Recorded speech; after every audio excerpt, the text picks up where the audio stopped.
Bismillah ar-Rahman ar-Rahim, bonsoir à toutes et à tous. Merci d'être là, je suis ravie de vous retrouver pour un nouvel épisode de votre programme Chemin croisé. La valeur de la science est connue de tous. Le premier mot révélé est « li ». L'importance de la science et du savoir est fondamentale.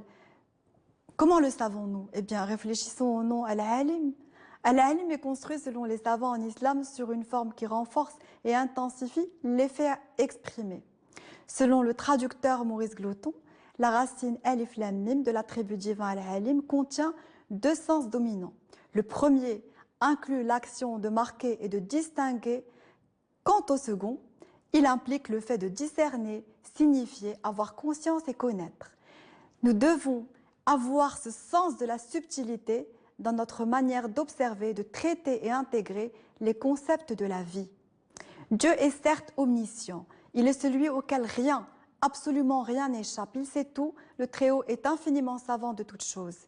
Le dévot peut persévérer dans les épreuves du quotidien et les dépasser, notamment par la patience et la connaissance profonde du Très-Haut et de ses noms.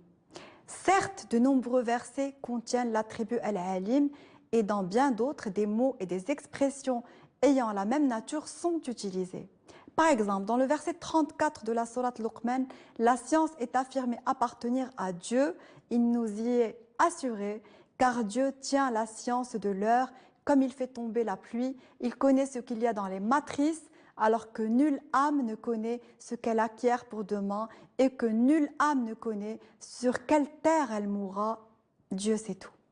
Dieu dit de lui être le connaissant du mystère de la présence, au terme de son 26e verset de la sourate L'Hijra. Et il est dit, connaisseur du mystère, il ne laisse dès lors surplomber son mystère par personne.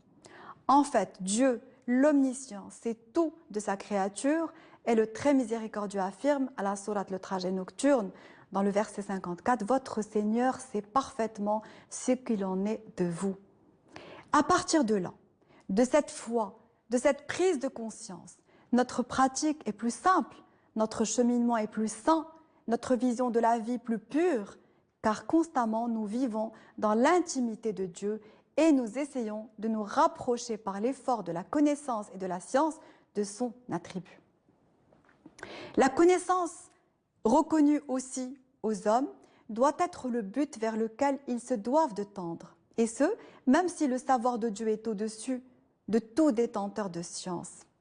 Certainement, Dieu est savant du mystère et il ne le manifeste à personne. En effet, nombreuses sont les paroles attribuées au prophète, Sidna Muhammad sallallahu alayhi wa sallam, qui encouragent les gens à rechercher la science, à s'instruire, à propager le savoir à tous ceux qui en sont dépourvus.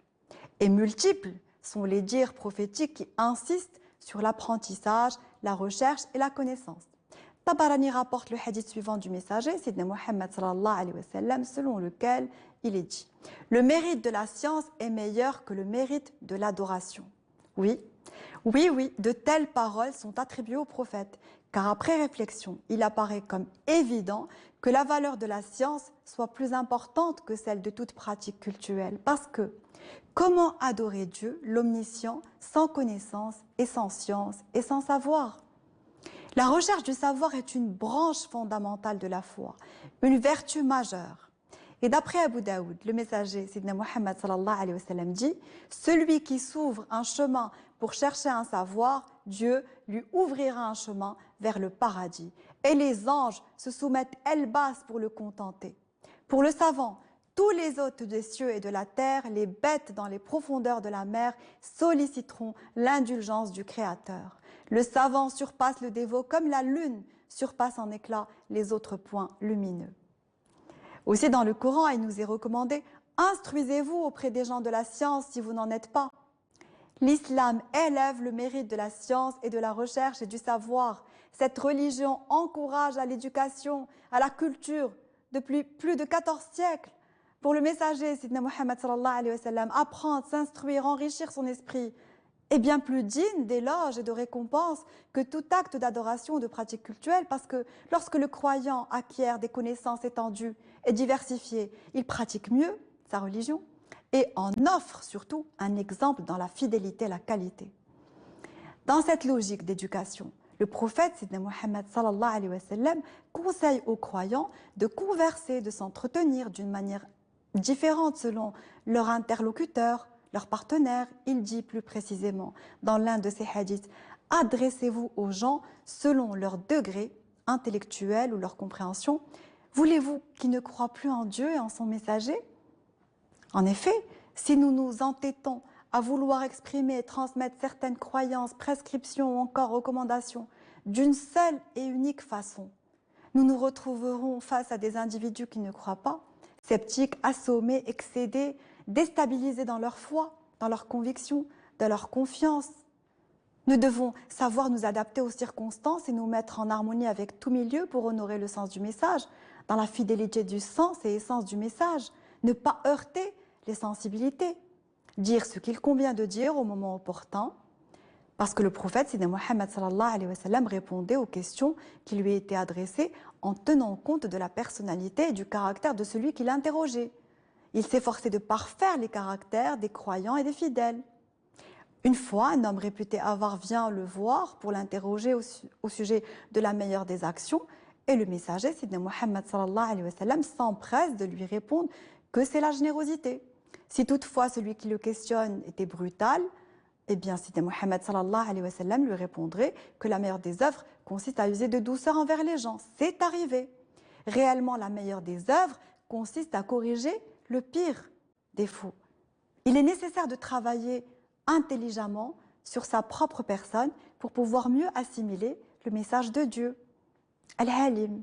Certes, Dieu, c'est l'effort que nous fournissons pour être à sa proximité. Et c'est cette science que nous devons également et surtout épouser. Certainement, il est sage de suivre la vérité, d'emprunter la voie qui mène à Dieu et de se soumettre à ses messagers. Et lorsque l'être humain dispose du savoir, lorsqu'il lutte pour comprendre et pour apprendre, eh bien, il est alors plus proche des vérités qui mènent à Dieu. C'est d'ailleurs le sens du verset 269 de la deuxième sourate du Coran. Il y est dit « Et celui à qui la sagesse est donnée, vraiment, c'est un bien immense qui lui est donné. » Le prophète Sidna Muhammad sallallahu alayhi wa sallam, quant à lui, déclare « Les savants sont les héritiers des prophètes. » Rechercher la connaissance, aspirer et espérer à être vertueux est une seule et même chose, parce que seul le croyant sincère est constamment à la quête du savoir. Le prophète Sidna Muhammad sallallahu alayhi wa sallam dit « La sagesse est le grand souci du croyant. » Il dit aussi « Tous les gens sont morts, exception faite des connaissants, et tous les connaissants sont morts à l'exception des agissants. » Nonobstant, et comme le dit l'imam Ali, il nous faut savoir utiliser notre savoir de manière forte, belle, adéquate, savoir prendre soin et protéger nos connaissances, parce que l'imam Ali assure « Avoir le savoir est si courant, mais en prendre soin est si rare. » Il est nécessaire d'enrichir son savoir, d'agir selon ce que nous savons ou avons pris connaissance, parce que l'action est tout autant importante que le savoir. Il est utile de s'efforcer à mieux comprendre les choses et d'agir. Dès que nous profitons d'une qualité ou d'une connaissance nouvelle, par exemple, il faut la préserver, la vivre dans l'humilité et la patience, et éviter à tout prix l'arrogance et la prétention. L'imam Ali avertit et prévient contre toute attitude orgueilleuse, et on lui rapporte ces dires « L'ignorant qui apprend ressemble au savant, tandis que le savant prétentieux ressemble à l'ignorant. » L'un des objectifs de tout être humain est de n'être ni un savant orgueilleux, ni un ignorant satisfait. Au contraire, et quelles que soient ses capacités, eh bien, l'être humain doit s'efforcer selon ses possibilités, car auprès de Dieu Al-Alim, l'effort est ce qui compte. Et Dieu nous couvre de ses grâces lorsque nous cherchons sa protection par le biais du savoir vrai, pur. Toutes les fois que nous sommes devant une difficulté et que nous désirons et recherchons la protection du Très-Doux, le miséricordieux nous l'accorde. Aussi est-il nécessaire de se remémorer, parce que c'est important, l'invocation faite par Youssef pour Dieu, le protecteur. Il lui dit « Seigneur, tu m'as donné une parcelle de royauté, tu m'as enseigné une interprétation des occurrences, créateur des cieux et de la terre, à partir de rien, mon protecteur, sois-tu ici-bas et dans la vie dernière, récupère-moi en état de soumission et fais-moi rejoindre les justes. Dieu promet de protéger son serviteur vertueux.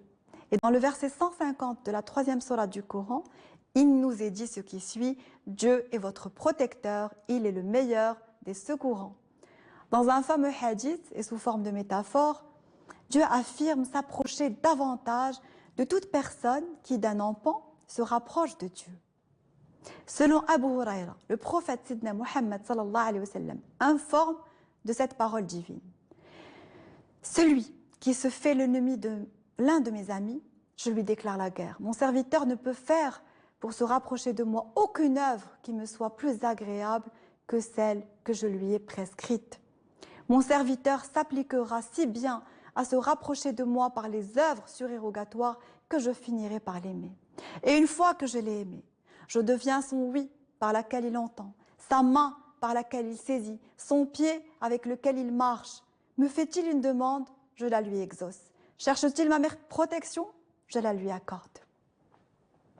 En fait, Dieu déclare la totale protection à tout serviteur averti qui souhaite être couvert de sa grâce divine et de ses bienfaits. Et une fois à proximité de Dieu, le très proche, le croyant n'a rien à craindre parce que toute personne avisée est proche de la vérité. C'est l'importance de cette protection divine. Et une fois que l'on y a goûté, on y prend un amour tel que vivre sans cette dernière, sans cette protection est impensable. D'après les imams al-Bukhari et Muslim, le messager, Sidna Muhammad sallallahu alayhi wa sallam, assure quand Dieu le Très-Haut aime quelqu'un, il appelle Jibril et lui dit « J'aime un tel, aime-le à ton tour ». Et Jibril aime cet être et crie aux habitants du ciel « Dieu aime un tel, aimez-le vous aussi ». Et cet individu devient ainsi aimé des gens du ciel et des gens de la terre. Tout être humain aspire à être aimé des gens. De cet amour, tous avons besoin. Lorsque nous prenons conscience que seulement en étant aimés de Dieu, nous parvenons à être aimés des gens, alors nous nous efforçons moins à vouloir leur plaire et nous épousons les belles valeurs dans le seul but de plaire à Dieu, qui, proche de ses serviteurs vertueux, ne cesse de leur donner de son amour, de son pardon. Et les prophètes étaient si proches du protecteur que même face à des épreuves difficiles et pénibles, ils ne désespéraient pas. Le sentiment intense de la présence divine, la foi, la certitude les apaisait. Cette sensation de proximité à Dieu calme toute angoisse et permet de réaliser de beaux projets de vie. Cette confiance permet à Ibrahim de subir patiemment l'épreuve du feu. Elle permet à Sidna Muhammad sallallahu alayhi wa sallam de dépasser toutes sortes d'insultes. Enfin, chaque prophète, fort de sa foi, a pu vaincre toute forme de mal. Lorsque Dieu est ainsi proche du croyant, il le protège et exauce toutes ses demandes, ses prières, ses invocations. Ces êtres pieux, on arrive selon leur degré de foi à percer la vérité des choses et à regarder avec l'œil du cœur. Cet œil du cœur, il est si important et donne du sens à la vie. Il est certes important de prendre le temps parfois, justement pour pouvoir voir avec cet œil du cœur, de s'isoler, ne serait-ce que quelques instants, et de méditer sur la création. Il est nécessaire de faire le vide dans son esprit pour ensuite se reprendre et réfléchir avec lucidité à ce qui importe vraiment. Ce genre d'exercice méditatif, spirituel, permet d'oxygéner son cœur, de l'animer et de nourrir son âme. Vous savez, tous les prophètes s'adonnaient à cette pratique. Une fois, alors qu'Ibrahim réapparaissait suite à une petite période d'isolement, on lui demande « D'où viens-tu » Et Ibrahim répond « De l'intimité avec Dieu ».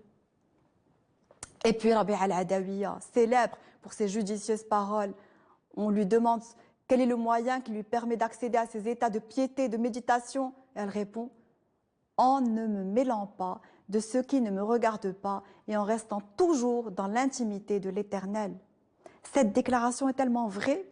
Et si nous voulons être proches de Dieu, si nous désirons avoir un cœur rempli de foi, si nous aspirons à avoir la douce certitude qui apaise, et si nous convoitons l'amour et la paix éternelle, alors nous devons commencer par ne pas nous mêler de ce qui ne nous incombe pas. Comment peut-on œuvrer pour être à proximité de l'Éternel et nous occuper de tout ce qui n'est pas de notre ressort? Voilà, donc pour finir, je répète la morale de ce soir, mêlons-nous de nos affaires. Voilà, merci de m'avoir suivi. Je souhaite vous retrouver très prochainement, même chaîne, même heure. D'ici là, prenez soin de vous et assalamu alaikum wa rahmatullahi wa ta'ala wa barakatuh.